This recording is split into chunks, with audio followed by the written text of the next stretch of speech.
Welcome back to the Aether on SpectreVision Radio. I'm your host, Nick the Girl. This week, I'm joined by professional witch and psychic medium Michael Cardenas of Olde Ways. His practice just celebrated its 10-year anniversary, and I've been following his work for just as long, so this interview means a great deal to me.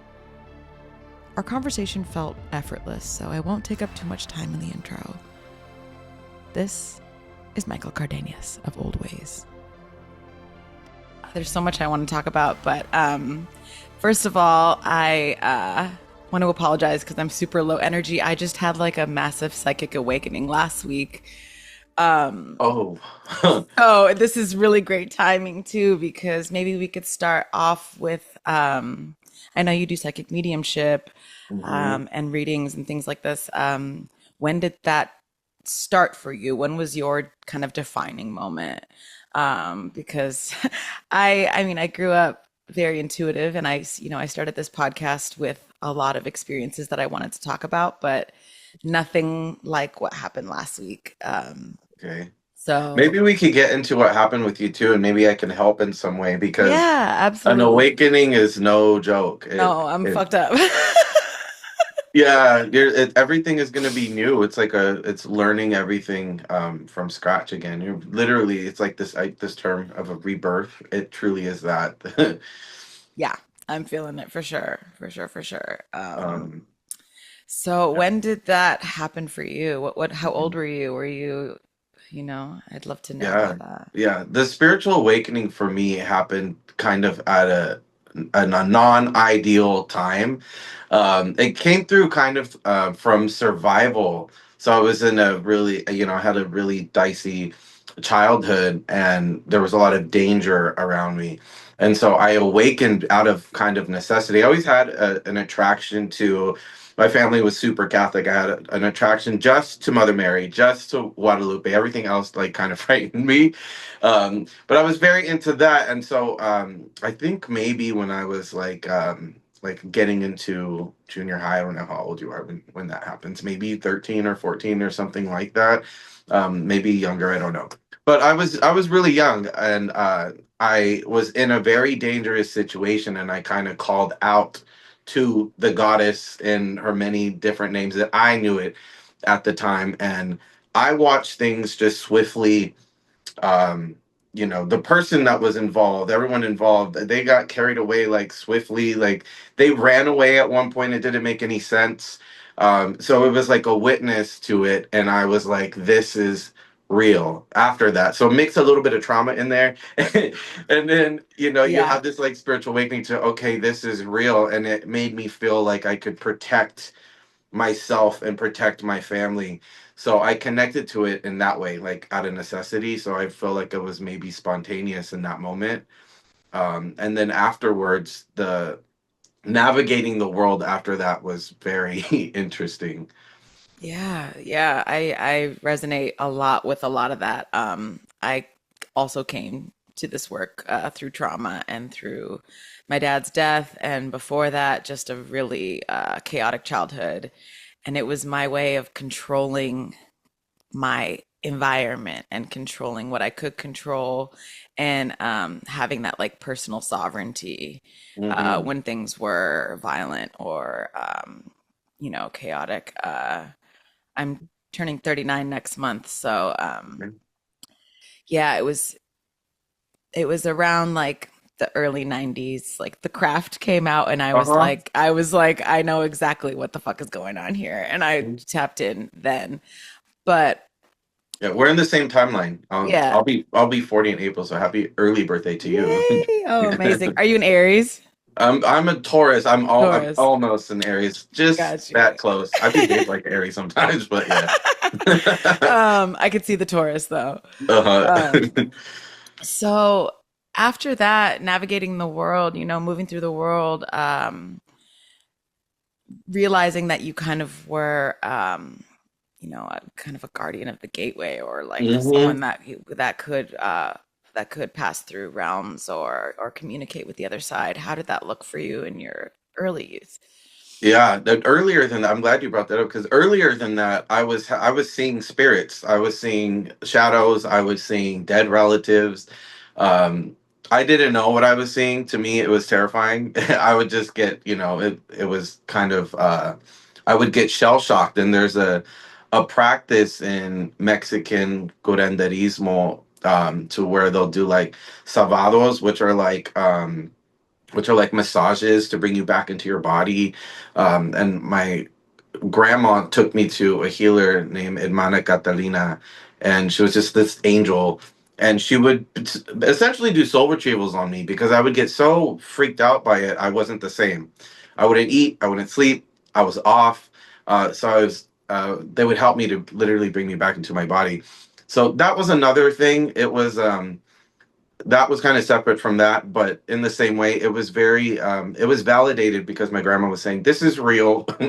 Don't put him in this category that he's imagining things. She's like, this kid is like saying specific names, and it happened like that. And she was like, no one's gonna say that he's crazy or that he's imagining things. She's like, I want to know what they're saying, like, Right. it's like, what's my dad saying,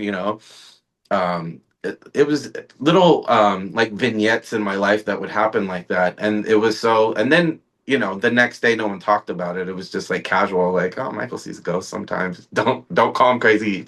That's it. That's just how he is. Yeah. Um, yeah, I also had pulled a name out of my mom's head when I was like 3.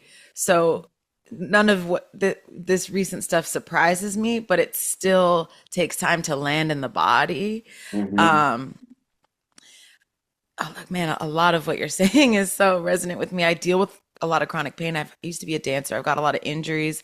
And when I started becoming more centered and really more like studious with my magical practice, Hmm. all of my old injuries started coming up within the body because I had been shoving them kind Okay. of, down and in and not processing things in the way that I used to, which was through dance. Um, so that massage, I also have a Chicana woman that works on my body. Okay. Okay. And Yeah. she's very intuitive, and it's I feel like it's necessary. I just got back from Mexico 3 days ago, and I've been asleep for 3 days. Like I'm like, oof, okay. Yeah. Maybe It's a you can, whole other realm. yeah, maybe you can speak on how like your practice is embodied, or how that plays out in your life.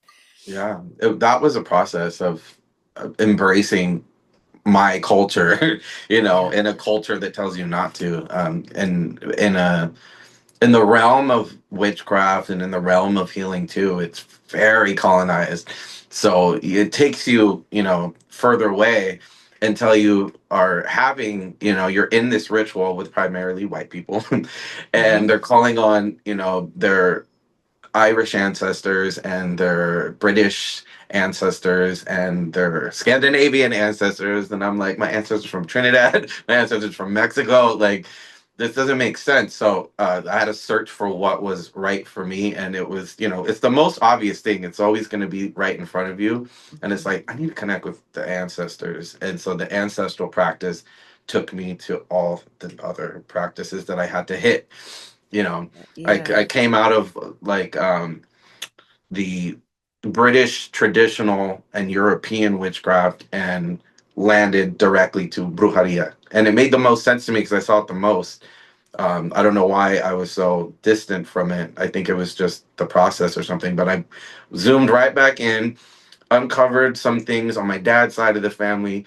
They were, um, I kind of always knew this, but I got more confirmation. My grandmother on his side is a priestess to Oya, and so then in the Cuban Santeria tradition, that came zooming into my life, like just like, I don't know, it was like a quantum shift is the best way I can explain it. And I was just immersed in it and immersed in these practices, and it was kind of like, this is what you're asking for, and we're here. We've just been waiting for you to ask for it. And so the way that it's embodied is just kind of being myself, embracing everything that I am, embracing all of my intuitions and my gut instincts, and trusting myself and trusting my ancestors when that's coming. Does that make sense? Absolutely. I'm like, Yeah. you got me like tearing up already. Um, that self-trust, especially in psychic work, Major. who I was playing myself before, and I didn't even realize how much I was brushing things off because I didn't trust that they were true.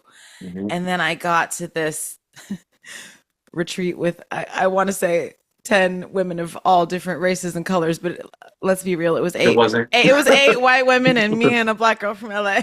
Uh-huh. uh, which was last week. It was a psychic development retreat. I met this woman. I'm doing podcast research.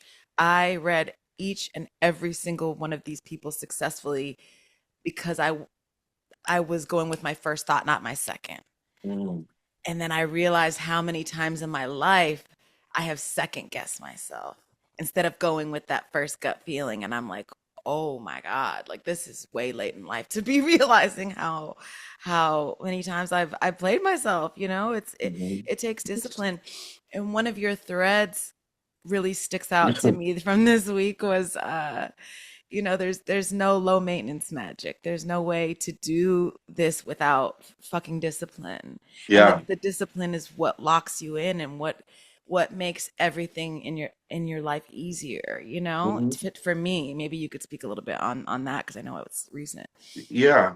I mean, it doesn't sound fun. It does like it sounds ideal for something to just like be easy. And the reason why it came up is someone asked me a couple of times, like in a DM, about like, can you do like magic for lazy people? Or can you do witchcraft or how for lazy people? And I'm like, I get the question, but it was kind of like very dismissive of what the path really is.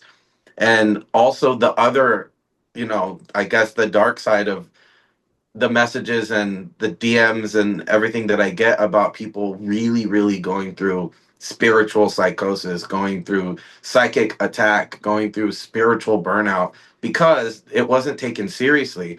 So you don't got to get really deep into it like professionals do, but you do have to have some sort of regimen to where you're keeping a balance between the worlds. And doing the work will help you to avoid a lot of these pitfalls because I remember one time I got spiritually burnt out for like 3 years straight. And I was still like trying to balance everything out. And I just neglected myself for so long. So then I got on it. Being burnt out. And so I understand that question of wanting to do things that are low maintenance when you have no energy. But it was just like, it was almost delivered very disrespectfully. So that was my take on threads. But yeah, you have to do the work, or there will be more work for you to do in the long run because we're essentially, electric beings running energy through our bodies. You got to be very conscious of what you're streaming through. Is the best way and the simplest way I can kind of explain it. I know you know what I mean. Yeah, absolutely.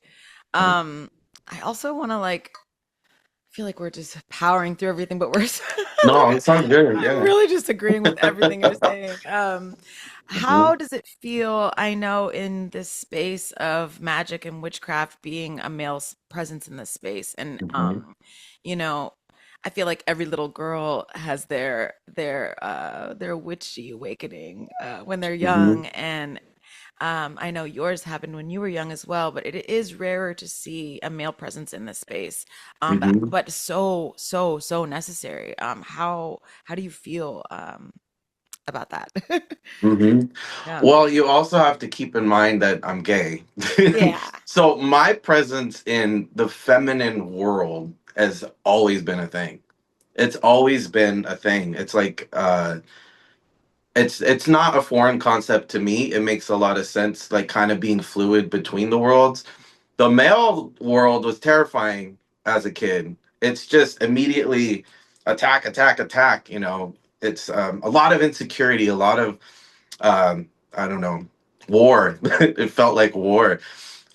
So the awakening came kind of in the same ways, I was like mixing up potions with my cousins who are all girls. We were mixing up like dirt and stick potions in the back. Yep. We were making terrible potions with all the condiments in the fridge and making each other drink it to transform, like stuff like that. Yeah.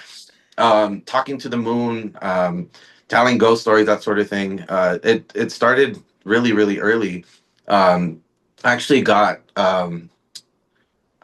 suspended from the fifth grade or the sixth grade because I brought a book of witchcraft that I stole from B. Dalton, which was a thing back in the day.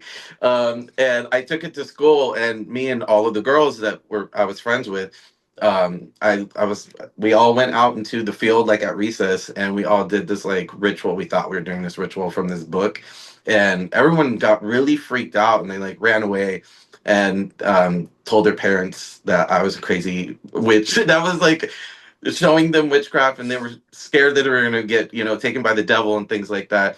And then I got in big trouble, which my mom was not happy about that. She was like, "You really pulled me out of work to tell me that he brought a book about magic to school?" She's like, "I have a job. This is ridiculous, whatever." She was just so supportive of it. She's like, "That's ridiculous. You're a kid. You were like out in the field." But it happened around that time, and I was serious. I was like, we could make this, like, we're gonna make some stuff happen. And then I learned that it's still a scary concept for people, even on an intuitive level, because I hate to say it, but those girls, their ancestors were probably witch hunters. Now that I think about it, and I'm this gay, chubby brown kid bringing a book of witchcraft to school. It was like the perfect scapegoat of the crazy Michael. Right. Right. Michael the Witch. I was called Michael the Witch from the sixth grade on to anybody that I grew up with, because I grew up in a small town.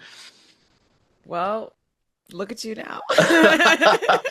So that like the fluidity into the worlds is like it's never been a thing until someone brings it up. Right. You're Yeah. just like doing your thing like intuitively, and then Mhm. somebody, usually someone that was probably a witch hunter in their past lives, will come and say, isn't that weird? Like, aren't you a warlock, or aren't you like a wizard or whatever? I'm like, I guess if that makes you comfortable, but I'm just a fucking witch. And then in Mexican culture and in other cultures, there are male witches, and the only distinction is, a slight brujo or bruja. Right. But it's not a big deal. And I was talking to someone on Threads, and they were like, I'm so happy that that is not a thing for us, in our culture, because it's like, who can get the job done? I don't care what the gender is or lack thereof. Who's Exactly. the best? Who's going to make this thing happen for me? And that's the thing, which is originally a verb. Hmm. It's something that you do. It's not something, it's not a pronoun. It gets smoothed over, Hmm. especially in more recent times, like in the past 5 years. There's no there's no basic understanding of what it is we're doing here. People get really upset about the ideas of masculine divine and divine feminine, or masculine. You know what I'm trying to say. Yeah. It has nothing to do with the human being. They're not aware of like the energy flow, the energies that we're bringing into our bodies, and the energies that are animating the universe, and the balance and the divine androgen that exists and all of that. Hmm. I feel like I used to post a bunch of like books that were my favorite. I think I'm gonna do that again, just to put it in the consciousness, because I'm like, what about this? Like, what if instead of, completely exiting that out of modern witchcraft, we just take a little look at some dope authors that we could trust, that are talking Yeah. about things that we can rely on, and just a thought. Yeah, absolutely. Yeah, I decided to go by Magus because I study with male practitioners as well, and I like to esteem myself as high as them. Hmm. Gender always has this implied hierarchy in the language. So in my mind, the only reason I don't go by witch is because I don't want to feel, lesser than my Uh-huh. my male counterparts in this space because it has diversified so much. Uh-huh. Um, I really would also like to talk about how just being ourselves and being this way and having our practice, how that's changed our lives. Like like really truly Hmm. this like this movement towards authenticity, and how that in itself starts creating its own magic. Like I Hmm. never thought I would be sitting here with you today or have a podcast if I didn't just cut the bullshit and start like following my heart. It does not sound Uh-huh. corny. No, not at all. That's what it felt like too. You were like, "You want to do this and talk about this?" And I'm like, Absolutely. Like now would be good." I Right? was so excited because it was so pure.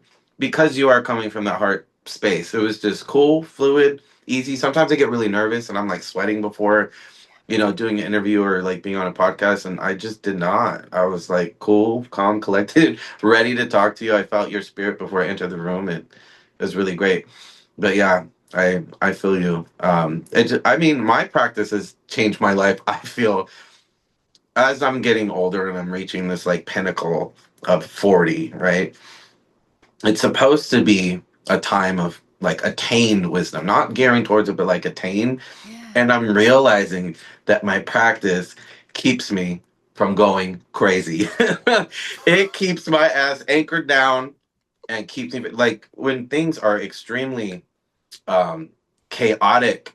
I just from out of habit, I just go back to these. I'm like, damn, it's been a minute since I like drummed, or it's been a minute since I like stood outside with my bare feet because I'm like running around all day long, doing all these things, standing in the sun, that sort of simple grounding things, remembering that constantly of like, okay, it's not such a big deal. It helps a lot. I'm sorry for using that word. I think it's just like being a 90s kid of using the word crazy. I don't mean it in a derogatory way, but that's been my realization. I'm like, this keeps me from losing it. Yeah, absolutely. I'm a Sag Sun, Aries Moon, Leo rising.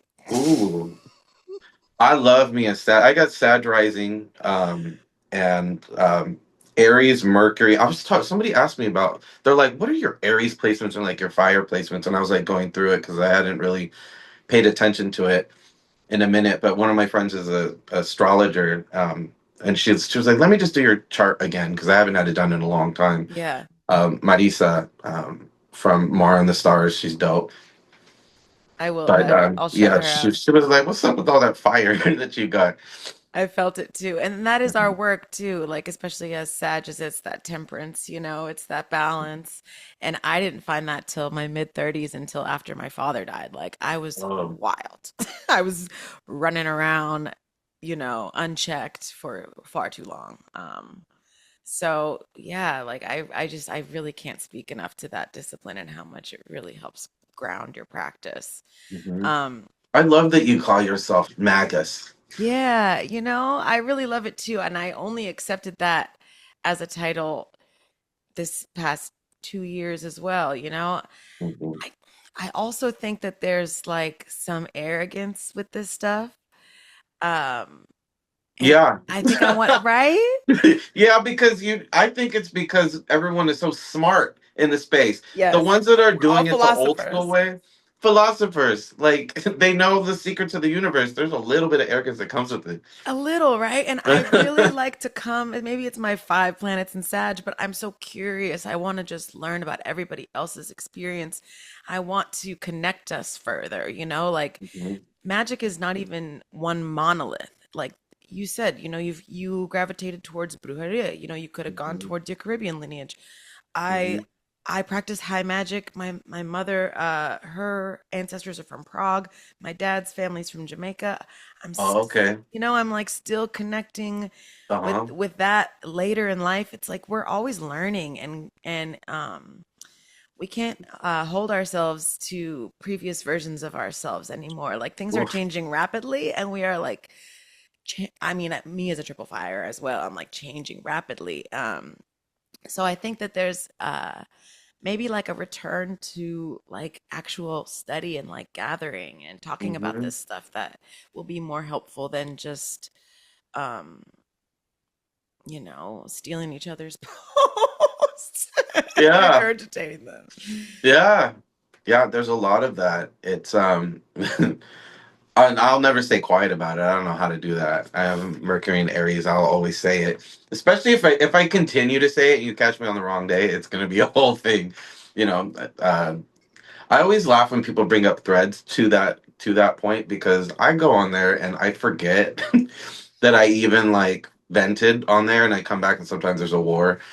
Yeah. There's a lot of really angry people, but I mean it. I'm gonna double down. Yeah, is that what it said? Stop stealing people's magic. Someone said that the other day about because I had mentioned that there was a lot. I keep seeing a lot of businesses that are mirroring mine, and I'll see these people, following me for years, and then boom, it pops up, and it's the same. Anybody could do whatever they want, but it's the same format. It's the same verbiage. It's the same moon cycle. It's the same. It's the same services. I'm like, just mix it up.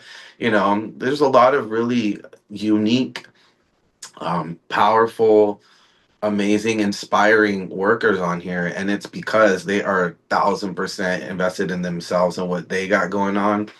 And it really pisses me off when I see people just regurgitating, because I'm like, then ultimately they're not going to last long in that space. Respectfully, I see it all the time. But yeah, definitely find your own magic. I think a lot of people are afraid to maybe embody their Yeah. their whole universe that they got going on. Yeah, like what works for you, because we're all having a different experience, you know? Hmm. Um, we've just been rolling. I know, I love it. I love it. It's Where easy. do you live, by the way? I'm in San Diego. Oh, nice. Okay. I lived in LA most of my life and then ended up here. I love it. Yeah. It's just a different vibe. When I anchored here, things really popped off for me just in life in general, and I was like, okay. My grandma, she's my Mexican grandma. She used to always be like, you need to go to your pueblo. Like ever since I was a kid, she's like, you got to go back to San Diego at one point because I was born here. She's like, you got to go back there. She was talking about how it was like a pinnacle. I had to go back, and I did, and it was like a huge ripple effect it had on my life. So I love it here. Amazing. Amazing. Are Yeah. you here in Los Angeles? Yeah, I'm in LA Okay. almost 20 years now, which is crazy. Okay. My mom is It's not from, for the weak. yeah, it's not at all. And I've lived alone this entire time too. I'm like, it is really Uh-huh. not. But I love the city so much. I wanted to talk a little bit more about Archangel Michael because he kind Uh-huh. of Oh showed up man. for me randomly. There he is. Yeah. He showed up to me randomly in a dream, and this was even before I had started really learning about, you know, what he represented, what gate he guarded. This is like Mhm. he just popped to me in a dream, and the dream was so, I talked about this already on the pod. It was a different kind of a dream. It was just specific, like, the island CVS where you get the candles, go get an Archangel Michael candle and put it at your door because your door is on the south. Like, I never had a dream like that. I just woke up and did it. And since then I've been connecting with him, and I think, my fire placements as well, and his I was gonna say that makes his sense. fierce nature. Yeah, like he's really been showing up for me. Like that's big dog. Wanting to know, Uh-huh. yeah, what your relationship is Well, with well, you him. are you're like the southern quadrant, like you Oh, embody. That makes a lot of sense. So I was named after him. So it was always like my grandma named me. She's a big part of my life. You'll hear me talk about her all the time, Eva. Um, and they wanted to name me all kinds of things, and she was like, no. She's like, this is Michael, Archangel Michael, so the El Angelito, like whatever. And then, even as a kid, I would protect her. I was just always like protecting, maybe a little bit of a bully, but it was like because I was trying to protect like my grandma or trying to protect my cousins and things like that. And I was just bigger than everybody. So I had that force, and she's like, it's gonna round out. She's like, but it's just a protective nature. She's like, I felt that when he was a baby. So he's always been mentioned, always in my life, always a photo of him by my bed. It's just a thing that has always been a thing. And then forgot about it. Just completely forgot about it and stopped incorporating him. And then I lived in downtown, like off of Sixth, and Los Angeles. It was before I lived in Echo Park. I used to live like on the water in Echo Park. Oh wow. Um, and someone was breaking into my apartment out there. So in that moment, I saw, like, as this man was like kicking down my door, I saw the door being kicked down, and I had this, like, I thought I was passing out. I had a flash of blue go past me, it wasn't like I had a vision. It was like he came across me. The man, like, stopped doing whatever he was doing and ran away. That's it. Like, nothing came of it. I had pictures of that in my old phone. The door was like like warped in. Like, it was like a metal door. Like, it was someone crazy. I don't know why. But that was insane and intense. And I was working with a woman, a healer. Her name was Delilah, in Los Angeles, and I told her about my experience. She had this shop, very cool. On the outside, it looked like a new age shop, but it was not. Like, as you got into all of the little details of every, she used to make candles, she used to make these sprays. She was very um, magical. She was like the spiritual Beyonce. She looked like her. She was just like tall. Like, that's the best explanation of it. But and she called herself that as well. But she was like, baby, that's Archangel Michael. She was like, he comes in blue. He comes in flashes. She's like, she was like, she told me that she had an experience once where she was held at gunpoint, and that she saw Archangel Michael took the gun out of this man's hand, and she'll stay by that to this day. So she validated it. And so after that, I was like, Archangel Michael, be with me at the north, south, east, and west. I call to your mighty sword, like, every day.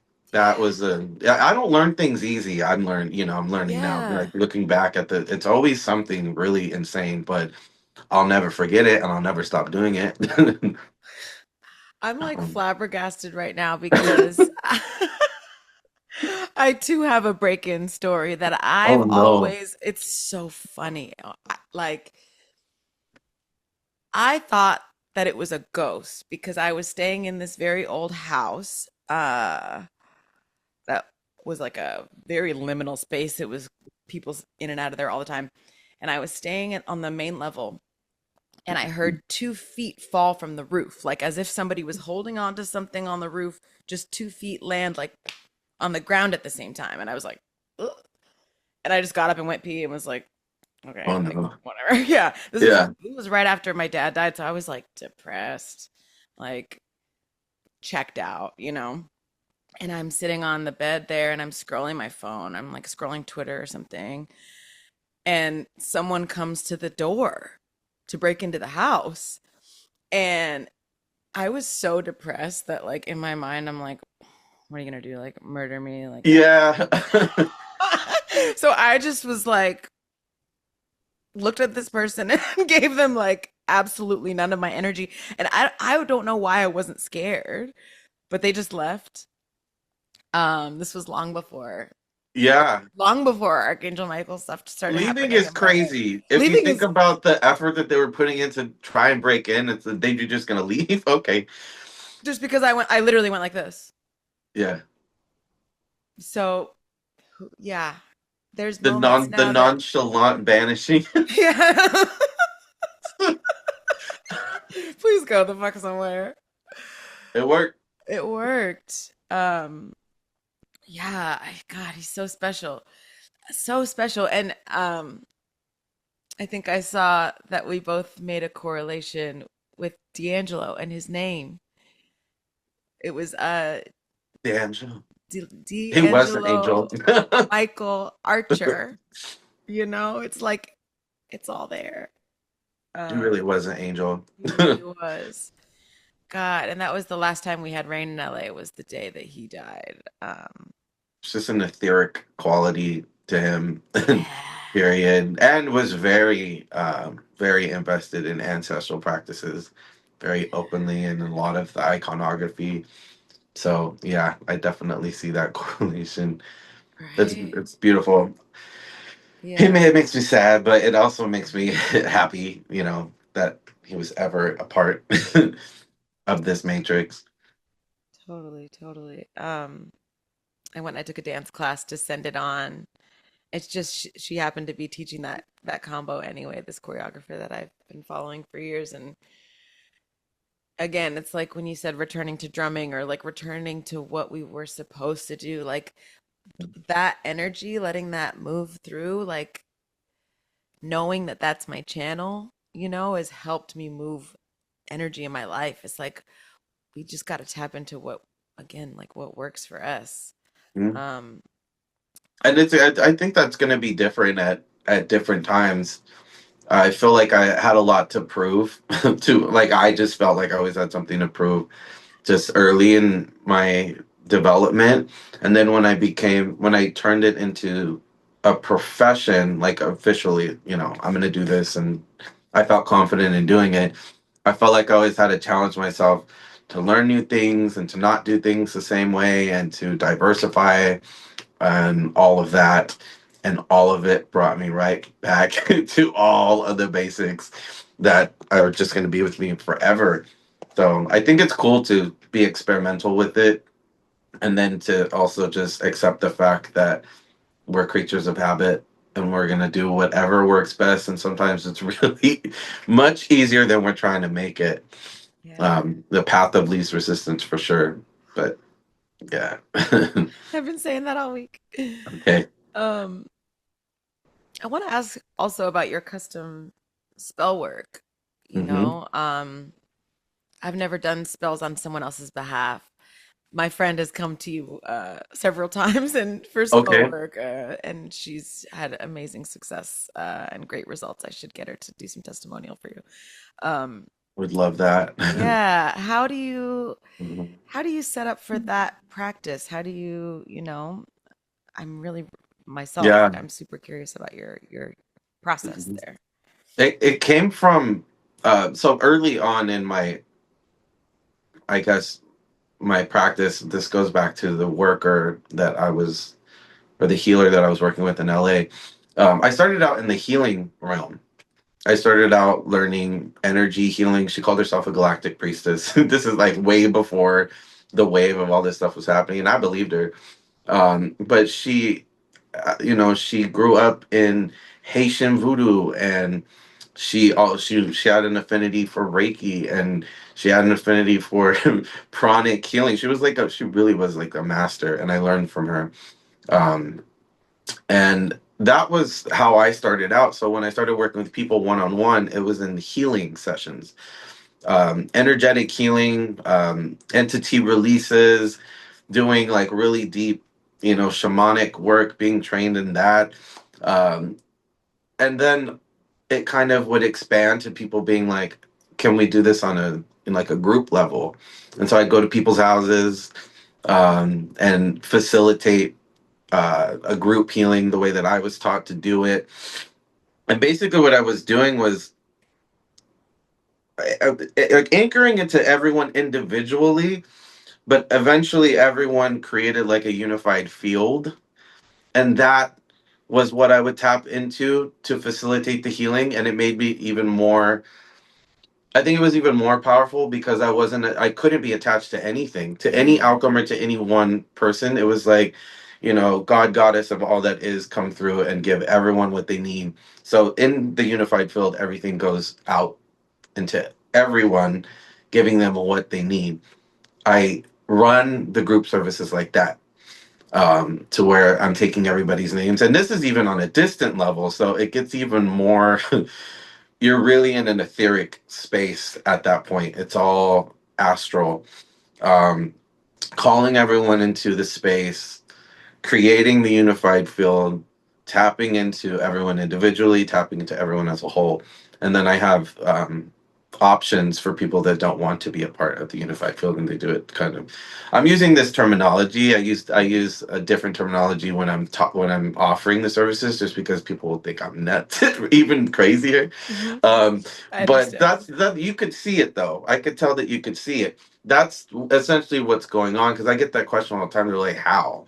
How do you have?" I'm like, it's a lot. It's all just energy. You remove all the walls, you remove all the barriers. Everything becomes like a homogenic, unified energy, which is what we really are. And that realization in itself, when I do have a specific goal that I'm offering, everyone comes together and they're on the same page with each other. It's like, because I go and I read through all of these goals and intentions, and I'm like, everyone's on the same page. We're all here, at the same time. So we link up psychically, which I think we do anyways. Um, it's very special, and the community that has grown over the course of like 10 years as of Halloween was like the 10th year for Old Ways. Oh, Um, congratulations. yeah, people come back, and it's the same coven. It's the same coven, and then when new people link in, I can always tell that they're going to continue to link in. It's just like sometimes it's experimental for people, and then other times people find community through it. So that's a really special thing I didn't expect at all. If I do, like, I don't do as many. I'm about to do some more in-person events. They'll come in groups and be like, we met through Old Ways and now we're friends here. It's Wow. very beautiful. They met in the etheric Yeah, space.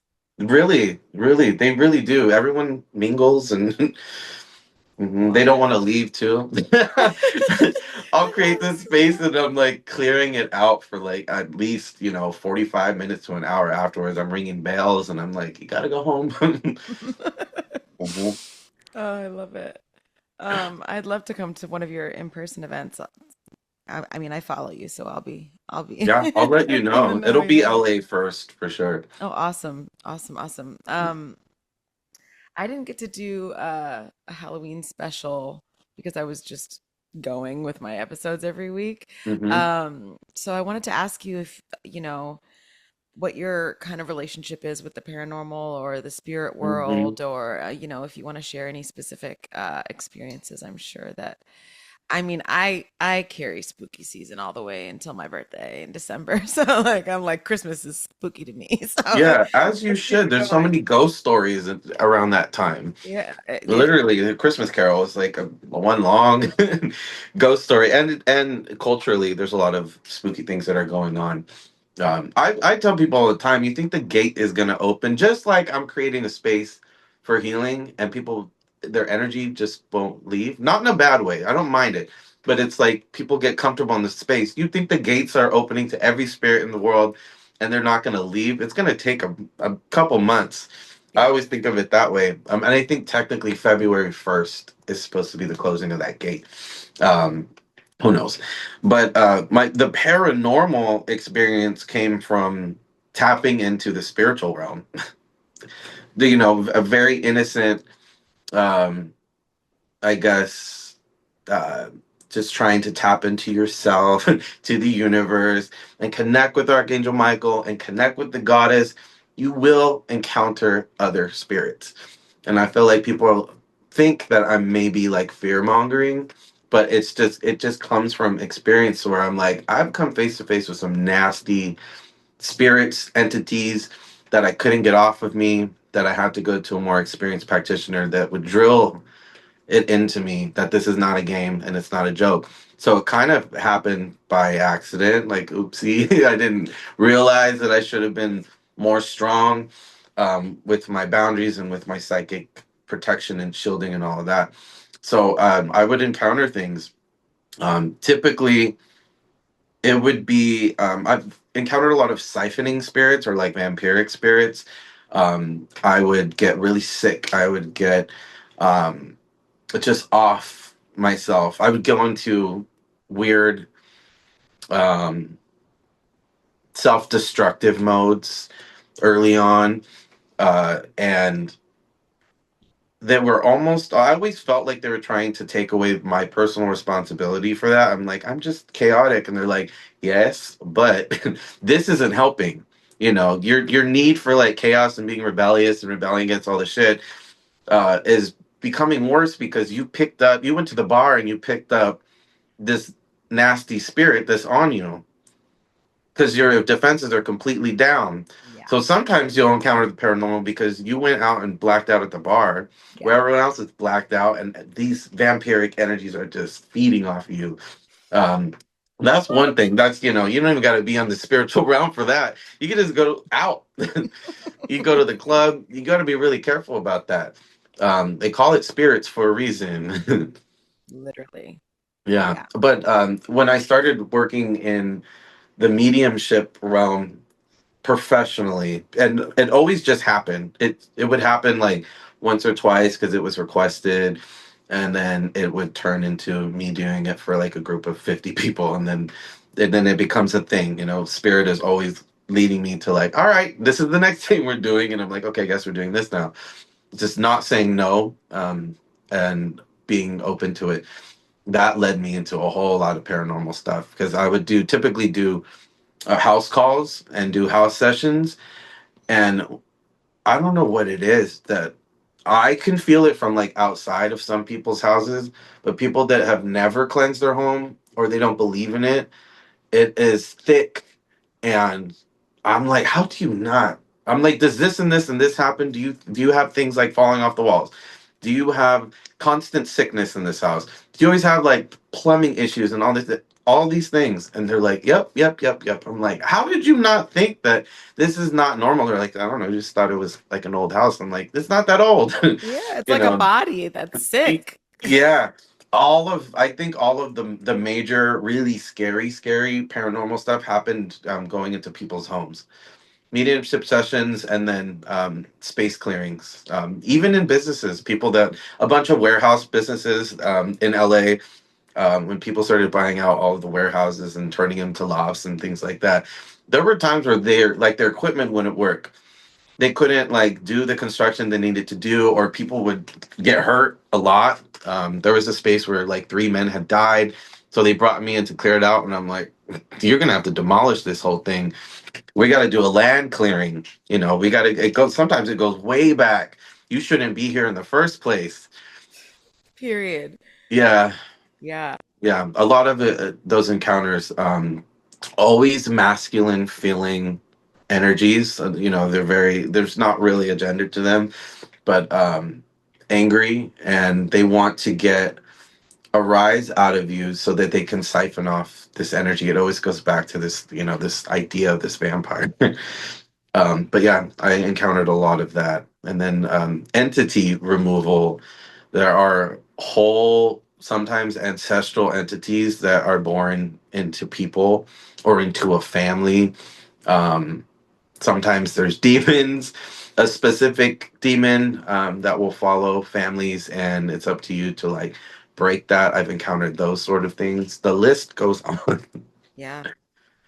Yeah. I know that, I mean, for the listeners, I myself know, of course, you have a very strong, I'm sure, morning and evening cleansing and grounding practice.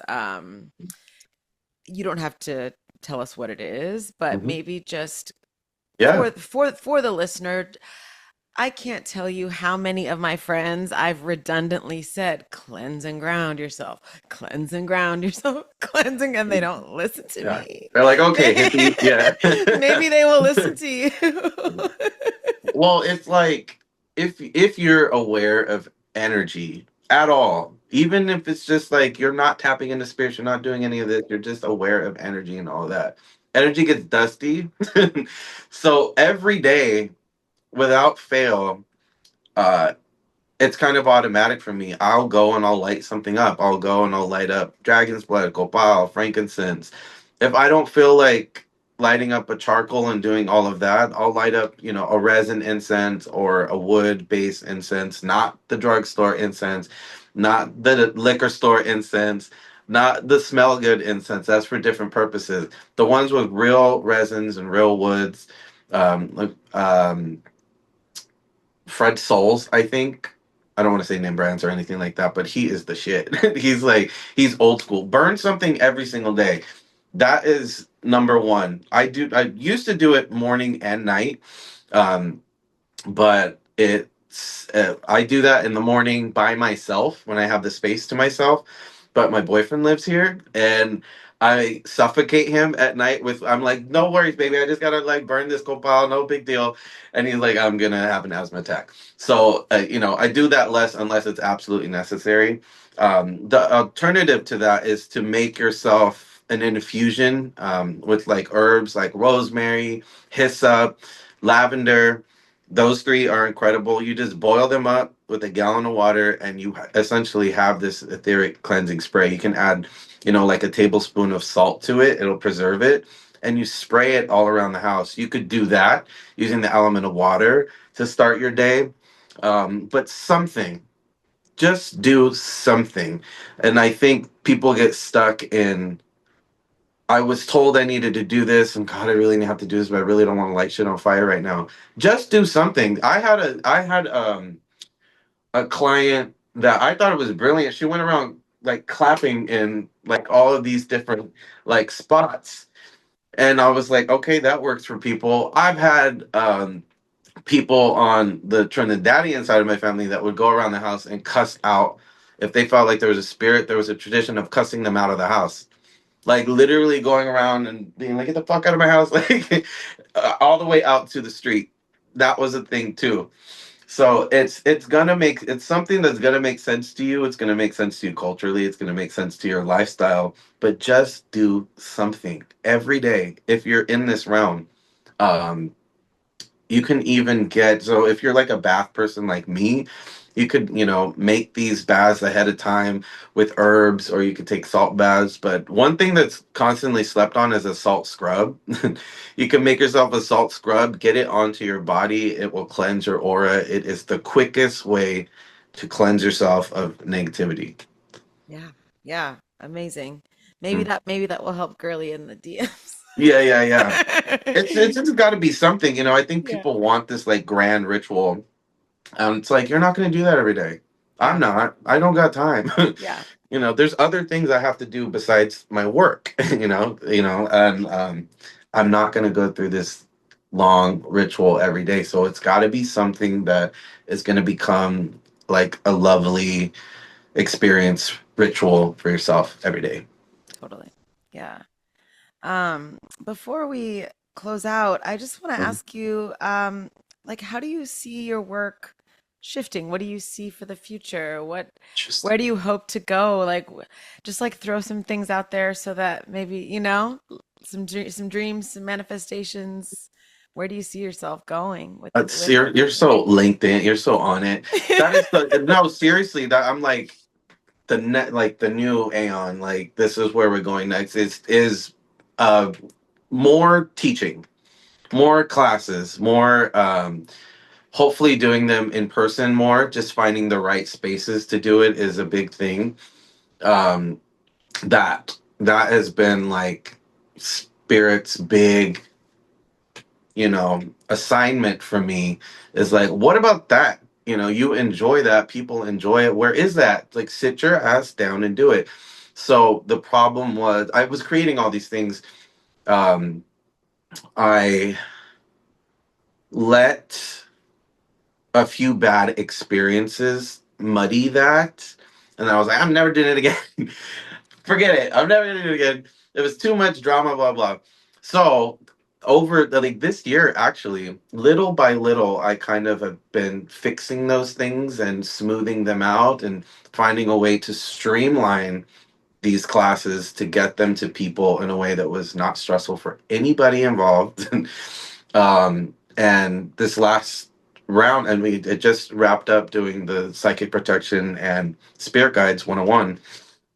I found a way to streamline it through, like Vimeo videos, sent it out, and it was like the easiest, most non-stressful situation. And it brought back this like fire. Because I'm like, okay, now we're getting back into it. Now we're going to do this. Now we're going to do that. And it's like, I'm lit up. I'm ready. I got new lighting. We're ready. Yes, yes. Yeah. And we deserve to be prosperous and to grow and to thrive, especially as people of color in the space. Like, I think that, your ancestry like shines through you. You are put here for a reason. I really believe that. And you're doing such incredible work for people. So Thank you. thank you on everyone else's behalf as well. You too. Yeah, I felt like I've known you forever. So this I is feel that way too. beautiful. We gotta link up someday. Yeah. Thank you for just sharing the space with me. I've really enjoyed this conversation. I feel like we're friends now. Yeah, we are. I'm like, this is my favorite thing I've ever done. Thank you again to Michael for sharing his work and his wisdom. You can find him on socials at Olde Ways. His readings, classes, and spellwork are all linked in the show notes. You've been listening to The Aether, giving form to the formless. I now affirm the sphere dissolved and the transmission complete. So it is. If you've had a psychic, paranormal, or unexplained experience, you can call or text our listener line, The Void, at 323-332-1190. Follow us on Instagram at EtherPod, and join me at patreon.com/TheEtherPod. That's TheAetherPod for bonus episodes, guest interviews, ASMR, sound, tarot, and much more. This podcast has been brought to you by SpectreVision Radio. Theme music by Late Life. Created, edited, and produced by Nicole Johnstone.